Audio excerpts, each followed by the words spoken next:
Pelajaran 6 pendidikan akhlak, tajuk kita ikhlas. Ikhlas itu satu perkataan yang mana dia ni seperti ibarat susu. Kalau kita ambil susu itu tulen. Kalau kita campur dengan air, dia dah bukan jadi satu yang tulen. Ikhlas ni maknanya sesuatu yang tidak bercampur dengan sesuatu. Ikhlas oleh kerana satu saja.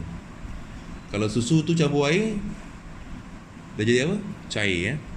Susu campur Milo, jadi kokoh lah. Milo tu je nama. Susu campur kokoh, jadilah air apa?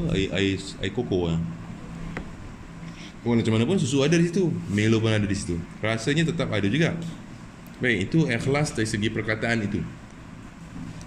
Amal seseorang hamba akan diterima oleh Allah Subhanahu Wa Taala. Muka surat 27 jika dilakukan dengan penuh ikhlas. Seperti yang mula-mula saya kata tadi, tak campur mana-mana. Awak duduk depan ni, tak payah nak menghadap gitu. Tak bawa kitab sekati awak lah, malas nak marah, penat marah. Yang tengok belakang ni kenapa? Keikhlasan adalah satu sifat yang terpuji kerana seorang hamba mungkin boleh melaksanakan berbagai-bagai amal kebajikan, tapi belum tentu ia dapat sebarang pahala daripada amal yang dilakukan. Okay? Apa fokus di sini? Kita nak buat apa saja boleh, tapi belum tentu dapat pahala. Sembayang boleh buat, boleh. Ikhlas belum tentu. Kalau dalam Imam Ghazali, dia kira markah pahala itu dari segi berapa banyak keikhlasan orang itu. Satu, ikhlas menurut bahasa ialah bersih, murni, khusus. Bersih ni mana yang seperti saya sebut tadi, tidak bercampur apa-apa pun. Dua, dari segi istilah, menurut pandangan sebahagian ulama, ikhlas ialah memurnikan tujuan untuk mendekatkan diri kepada Allah Subhanahu Wa Taala dan mengesakannya dalam beribadah semata-mata kepadanya, bukan tujuan kerana makhluk. Jadi kalau ringkasnya dari segi ikhlas istilah, perbuatan sesuatu ibadah semata-mata kerana Allah Subhanahu Wa Taala, bukan kerana makhluk. Perbuatan ibadah itu semata-mata kerana Allah. Buat apa dah ini Syah? Kalau kita solat kerana orang, maka kita solat perlahan. Ada tak pahala di situ? Pahala itu tidak ada. Kalau orang tu solat laju ke,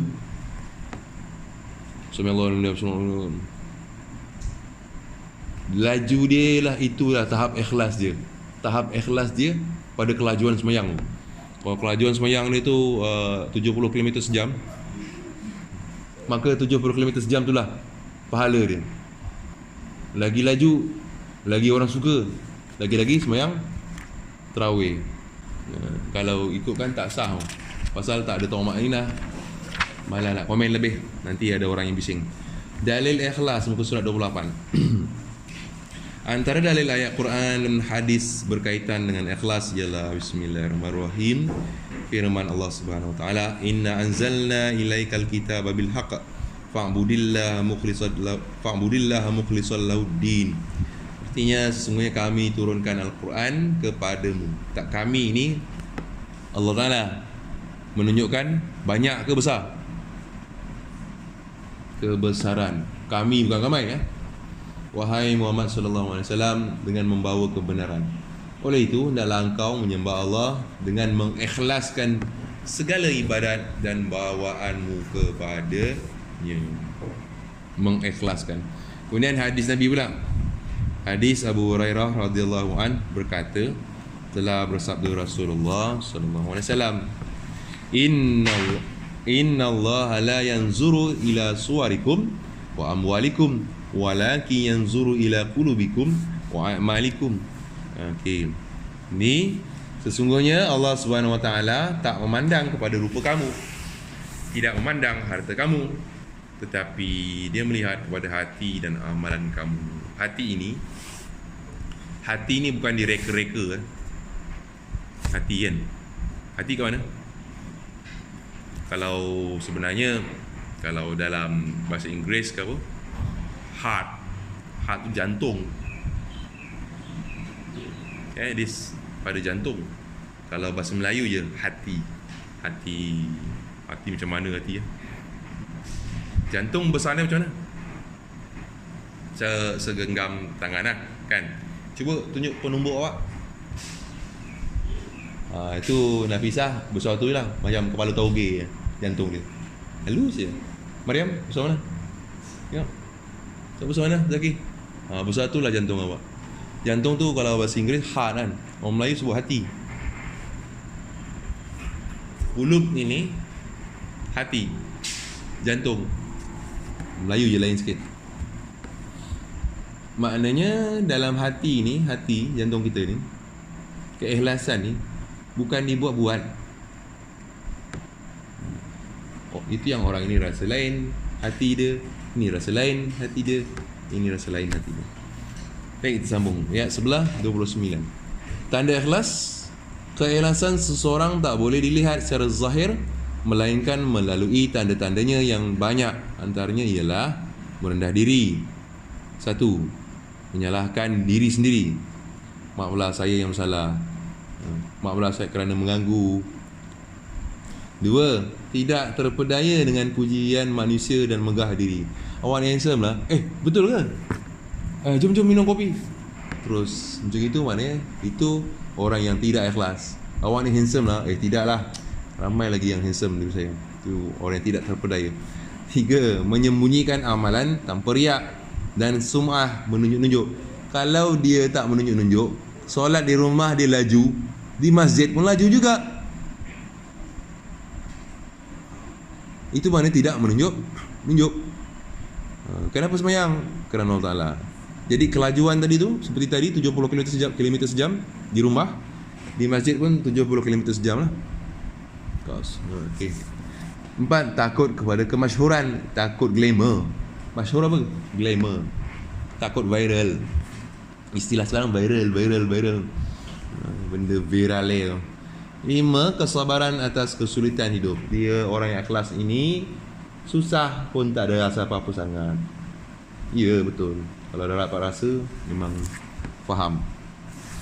Apakah kelebihan ikhlas? Sesuatu amalan yang dilakukan dengan ikhlas akan membawa kepada kebaikan. Antara kelebihan ikhlas ialah, lebih baik awak fokus, nanti saya tanya, sebagai jalan keluar daripada kesulitan dunia. 2. Membebaskan diri daripada godaan syaitan. 3. Akan dikabulkan keinginan oleh Allah Subhanahu Wa Taala. 4. Memiliki sifat kaya diri. Cukup apa yang ada. 5. Berhak mendapat syafaat. Syafaat ni apa? Pertolongan Rasulullah SAW di akhirat. 6. Terselamat dari siksaan neraka dan tergolong penghuni syurga. Ini kelebihan ikhlas. Orang ikhlas kat dunia ni, dia rasa cukuplah apa yang ada dekat dunia ni. Apa yang ada cukup. Tidaklah gelabah dengan apa yang tak ada. Suatu cerita sebelah, 3 orang sahabat ikhlas kerana Allah Ta'ala. Sebuah hadis Rasul riwayat Imam Bukhari dan Imam Muslim mengisahkan 3 orang pemuda bermusafir tujuan beribadah kepada Allah. Dalam perjalanan, hujan turun sangat lebat. Lalu mereka pun berlindung di dalam sebuah gua. Tiba-tiba sebuah gua batu yang sangat besar jatuh, jatuh dan menutupi pintu gua. Ketiga-tiga pemuda itu akhirnya terkurung dan tidak dapat keluar. Hujan lebat, carilah tempat perlindungan, masuk dalam lubang gua, duduk gitu, boom, jatuh batu sebesar-besar batu, tutup pintu gua. Mereka kemudian bergile-gile doa dan bertawassul dengan amal soleh. Bertawassul ni iaitu kita gunakan dengan amal soleh sambil menceritakan amal kebajikan yang telah mereka kerjakan dan memohon agar Allah menolong melepaskan mereka dari gua itu. Maksud dia doa gini, ya Allah, ya Tuhanku, sebelum ni aku pernah tolong orang. Contohnya lah, dia pernah tolong orang, aku banyak tolong orang, jadi hari ini aku perlukan pertolongan, bukalah pintu ini. Begitu. Lelaki pertama menceritakan bahawa dia telah memberi khidmat sepenuhnya kepada ibu bapanya. Yang tua dengan mengutamakan mereka daripada anak dan isterinya sendiri. Cerita ni banyak kali dia ceritakan. Pintu gua pun terbuka sikit. Dan macam cerita apa tu? Piramli tu apa? Alibaba yang lagu. Macam mana dia buka pintu? Kau aja. Ni seng kau berak kan. Lelaki kedua pula telah memaksa sepupu perempuannya berzina ketika gadis itu memerlukan bantuannya, tetapi niat jana itu dibatalkan sesudah dia mendengar gadis itu berkata, takutlah kamu kepada Allah, lalu dia pergi meninggalkan gadis itu. Ini ceritanya, kita nak buat maksiat kan, dah ready nak buat maksiat, kita tinggalkan maksiat itu, kita dapat pahala. Saya ulang balik kalau tak faham. Kita nak mencuri, dah siap sedia dah jalan, dah sampai sekolah, hati pun kata tak payahlah curi, dia pun balik rumah, dapat pahala ya, kerana membatalkan niat jahat itu. Lalu pintu pun terbuka sikit lagi. Lelaki ketiga menceritakan bahawa seorang pekerjanya telah pergi tanpa menerima upah. Dia tidak hanya menyimpan upah tersebut, malah dengan duit itu dibelikan ternakan hingga berkembang biak. Beberapa ketika pekerjanya muncul semula minta upahnya yang dahulu. Dia pun menyerahkan upahnya dan semua ternakan tersebut kepada pekerjanya. Nak ambil kau semua barang tu. Semua amalan baik yang mereka lakukan adalah semata-mata mencari keredaan Allah dan keikhlasan Allah Subhanahu Wa Taala. Terbuktilah amalan mereka diterima oleh Allah Subhanahu Wa Taala dan Allah mentakdirkan batu besar itu bergerak dan akhirnya mereka dapat keluar dari gua tersebut dengan selamat. Tapi kalau sekarang ada batu jatuh kat depan awak dalam gua, awak jangan sekadar doa saja, hendaklah berusaha. Doa je gitu. Ya Allah ya Tuhanku, aku dulu baik, sekarang bukalah pintu gua ni. Relax, tak terbuka pun. Kita mesti berusaha, jangan sekadar doa. Kalau orang dulu ni dia memang dia punya tawakal terlalu kuat. Cuba awak buat lah. Menangis ada nanti. Tak buka-buka. Dah malam lah. Jadi tawassul itu maksudnya mendekatkan diri kepada Allah atau memohon kepada Allah dengan cara melalui wasilah, perantaraan yang memiliki kedudukan baik di sisi Allah Subhanahu Wa Taala. Kita nak doa kepada Allah, kita gunakan perantaraan kita iaitu amal baik kita. Ya Allah, ya Tuhan, aku ni dah belajar 80 tahun dah belajar. Contohnya 80 tahun.